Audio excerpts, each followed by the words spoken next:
আমার শ্বশুর শাশুড়ির 46তম বিবাহবার্ষিকীতে খেতে চলে গেছিলাম হাটারিতে, যেটা নাকতলা ব্রাঞ্চ, সেটাতেই গেছিলাম কারণ ওটা আমার বাড়ির একদম কাছে। গিয়ে দেখি অ্যাম্বিয়েন্সটা কিন্তু আমার বেশ ভালো লেগেছে, বেশ ছিমছাম। শুরু করেছিলাম মশালা লেমনেড আর ফ্রেশ লাইম সোডা দিয়ে।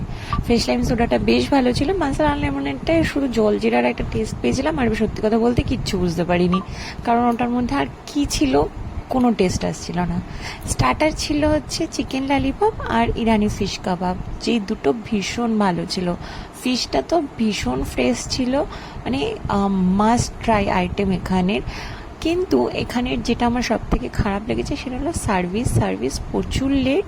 আমরা স্টার্টারের প্রায় 1 ঘন্টা বাদে মেন কোর্স পেয়েছি। মেন কোর্সে ছিল হাটারি স্পেশাল ফ্রাইড রাইস, যেটা পুরো অ্যাভারেজ লেগেছে আমার। চিলি ফিশ ছিল, চিলি ফিশটা না প্যান ফ্রাইড ফিশের শেপেই দিয়েছিল। চিলি ফিশের গ্রেভিটাও খুব একটা ভালো ছিল না, বাট ইন্ডিয়ানটা বেশ ভালো ছিল। তন্দুরি রুটির সঙ্গে তাওয়া চিকেন নেওয়া হয়েছিল, সেটা খেতে বেশ ভালো ছিল। তো এইটাই ছিল আমার অনেস্ট রিভিউ। তোমরাও যদি হাটারিতে খেয়ে থাকো, তোমাদের কেমন লেগেছে প্লিজ কমেন্টে জানিও। আর কে কোথা থেকে আমার ভিডিও দেখছো সেটাও প্লিজ কমেন্টে জানিও। চ্যানেলে নতুন হয়ে থাকলে একটু চ্যানেলটাকে সাবস্ক্রাইব করে নিও।